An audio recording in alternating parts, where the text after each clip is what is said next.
We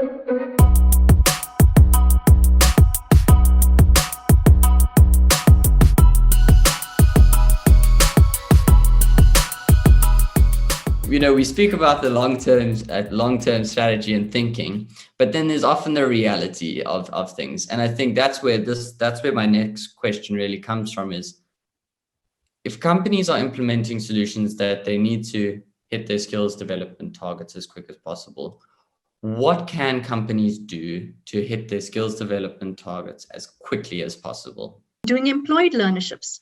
So I've also found that a lot of companies did not realize that there's a difference between unemployed learnerships and employed learnerships. So just to point out the difference between the two, employed learnerships are your own employees within your organization. You can place them on a learnership. And this is often an item that is overlooked by HR managers. It's overlooked by training managers, because when BE is thrown at you, you often think, gosh, I have to get the learnerships in place, and you automatically think about unemployed learners.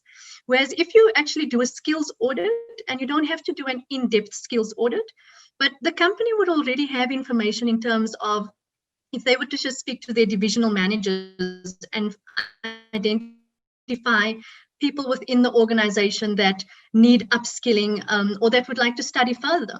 If you identify a certain number of people within the organization and place them on a learnership, the company then is able to claim not only the spend of the cost of the learnership, which generally ranges between 40 to 80,000 Rand, depending on what the qualification is. But so they count that spend that goes to the training provider.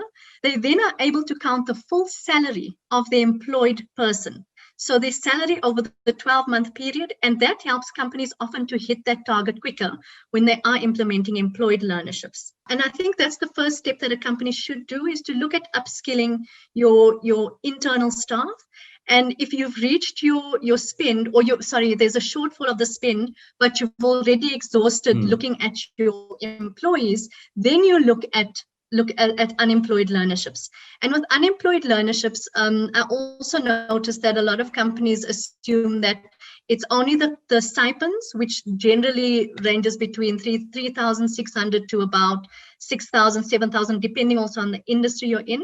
But it's that stipend over 12 months plus the cost of the learnership. But what they don't also realize is that you can add a lot more things in there. So, when we're looking at unemployed learnerships now, especially during COVID, companies now tend to forget that a lot of training has gone online. Red and Yellow luckily have been in the space of the online game for quite some time. So data becomes very important. If the company pays for the data costs of the learner, they pay for the laptop of the learner, the connectivity, all of those expenses start adding up, and it helps the company then to reach that spend quite quick.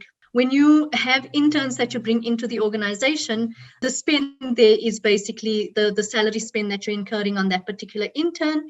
And what companies also seem to forget is that when an intern comes into the organization, they only take the spend that's incurred in terms of paying the salary. But they forget that, if you look at Red and Yellow, and there's a number of skills programs that's really short, 10 weeks, 15 weeks long. If they take that intern, and the intern, let's say, is on a 6-month contract with the organization, they can actually put that intern on those various skills programs, which then again also adds to the skill spend that they need to incur, and it helps them to really reach that target quicker. I think, is each of those is really where the value comes in, is around that salary spend is a real massive bonus, because you're spending the money a lot of the time anyway. And I actually have a question around, and I think it comes up often, is if you put an employee on a learnership, so it's an employed learnership, are you able to recognize the full salary of that learner regardless of their salary, or is there an upper limit to, if you put an exec on a learnership, can you still recognize that whole salary? You can recognize the whole salary. The only thing that I would warn and companies to be cautious of is taking an executive who is on a very senior level and putting them on an NCF level 4 or an NCF level 5 learnership. Yeah. Then questions may come up in terms of when you get to BE verification, and especially where you have a verification agent that really delves into all of your skills development and scrutinizes it. They will then question, why would you have taken an executive person and put them on such a low qualification? Because on an exec level, these are employees that actually should have a higher level of qualification already. So it technically would be a waste to put them on such a low qualification. So I would say that just be careful in terms of that. I would rather advise that if you're looking at your execs and you'd like to count the spend, there are programs, other qualifications, and I'm just going to give you an example, like the CIMA qualification. CIMA qualification is in the finance space or operations, and there you are able to also count the salary of that executives. I've seen a lot of top level managers on those types of programs. And also nothing stops you from putting your execs on bursaries, because the bursaries get counted. You might not be able to count the salary, but you can definitely count the spend on the bursary. With unemployed learnerships, another nice way and a little trick that you can also bring in when you're doing unemployed learnerships. So the challenge around unemployed learnerships is always, you don't always know whether this candidate, because you don't know the candidate, you don't know if they're going to commit to the program. So what we've done is we've seen an increase in the commitment of the learner actually staying for the full 12 months. When you start the learner off at the absolute basic stipend, so let 3,600, and you indicate to them that, if within the first 3 months you're doing really well, you're committing, slightly increase their salary. And say to them, like, we would increase your salary every 3 months if we can see that you're committed to this, you're dedicated, you're involved, you're showing initiative. It's a nice way to incentivize the learners.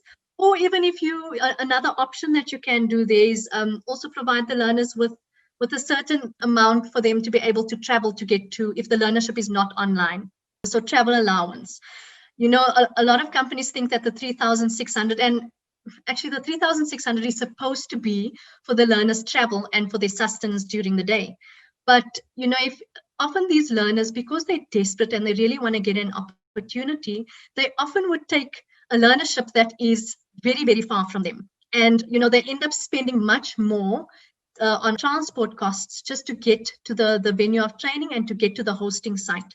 So it's beneficial to the company, especially if you want to look at absorption points later on, to offer that incentive to the learner to increase, and at the same time you're benefiting because that increase that you're giving, you can claim as the spend. It makes complete sense. I've never actually had anyone look at the salary laddering, to say, like a normal employee, which is, as you do, every so often you get rewarded for doing better. And from a company perspective, it gives you a little bit of it gives you an incentive for the students. And also, it's each time you increase their salary, it gives them that idea of, like, assuming that they're good, there's a better chance of absorbing them next year. And I think that's actually an amazing way to do that I hadn't thought of. And the first time I've actually hearing of this. Thank you.